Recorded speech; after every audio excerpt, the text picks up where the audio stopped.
అనగనగా ఒక పెద్ద చెట్టడవి. ఆ అడవిలో హరితం అనే ఒక చిన్న కుందేలు ఉండేది. అది చాలా తెలివైనది. ఒకరోజు సరదాగా గుబురుగా ఉన్న చెట్ల కింద నుండి నడుస్తూ వెళ్ళసాగింది. ఉన్నట్టుండి దాని మీద పైనుండి ఏదో ఒక బిందువు రాలింది. అదేంటని తీక్షణంగా చూసింది కుందేలు.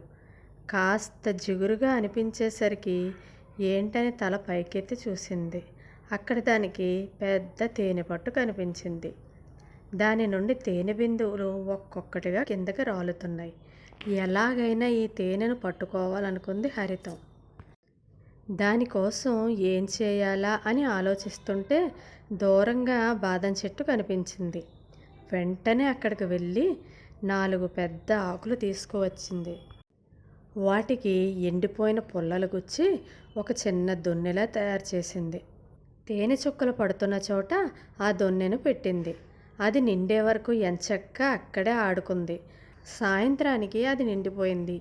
ఇక అక్కడే కూర్చొని తిందామనుకునేసరికి చిన్నగా వర్షం మొదలైంది. అమ్మో, ఇప్పుడు ఇంకా ఇక్కడే ఉంటే తేనె మొత్తం పాడైపోతుంది. ఇంటికెళ్ళి చక్కగా ఆస్వాదిస్తూ తింటాను అనుకొని అక్కడి నుంచి బయలుదేరింది హరితం. అలా కాస్త దూరం వెళ్ళగానే వర్షం ఎక్కువైంది. ఇక ఏం చేయాలో తోచక దగ్గరలో కనిపించిన గుహలోకి వెళ్ళింది. అక్కడ మురగరాజు సింహము, పులి, తోడేలు కూర్చొని ఉన్నాయి. వాటిని చూడగానే ఒక్కసారిగా హరితం చాలా భయపడిపోయింది. వెంటనే వెనక్కి తిరిగి వెళ్ళిపోదాం అనేసరికి సింహం హరితాన్ని చూసేసింది. ఏంటి కుందేలు, ఇలా వచ్చావు? గతంలో మీ తాత మా తాతయ్యను మోసం చేసి బావిలో పడేలా చేశాడు కదా. అందుకు పరిహారంగా నువ్వు నాకు ఆహారంగా మారడానికని వచ్చావా అని వెటకారంగా అంది సింహం.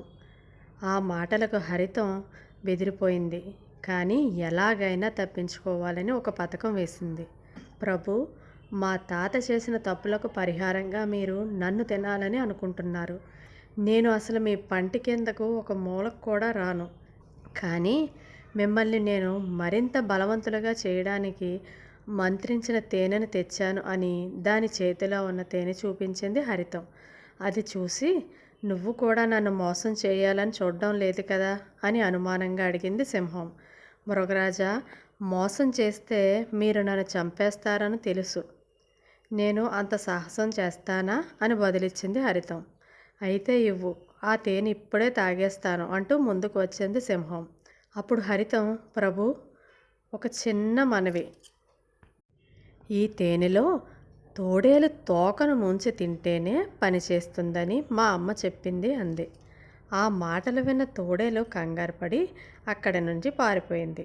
పులి, నేను తోడేలు తోకతో తిరిగి వస్తాను. నేను వచ్చే వరకు నువ్వు కుందేలుకు కాపలాగా ఉండు అని చెప్పి తోడేలు వెనకాల పరుగులు తీసింది సింహం. పులి అక్కడే ఉండడంతో దాని నుండి తప్పించుకోవాలని, మంత్రివర్య, ఈ తేనె మృగరాజుకు మాత్రమే కాదు మీకు కూడా పనిచేస్తుంది. మీరు బలవంతులు అయ్యి ఈ అడవిని పాలించవచ్చు. తోడేలు తోకను మీరు ముందుగా తీసుకొని వస్తే ఎంచక్కా మీరే తాగేయచ్చు. ఆలస్యం చేయకుండా వెళ్ళండి అంది హరితం. ఆ మాటలు విని వెనక ముందు అసలు ఆలోచించకుండా తోడేలు తోక కోసం పరిగెత్తింది పులి.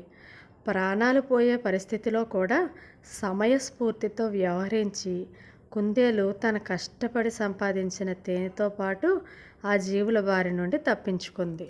చూశారు కదా పిల్లలు, కుందేలు తెలివి. ఉపాయం ఉంటే ఎంతటి అపాయాన్నన్నా ఇట్టే పరిష్కరించవచ్చు.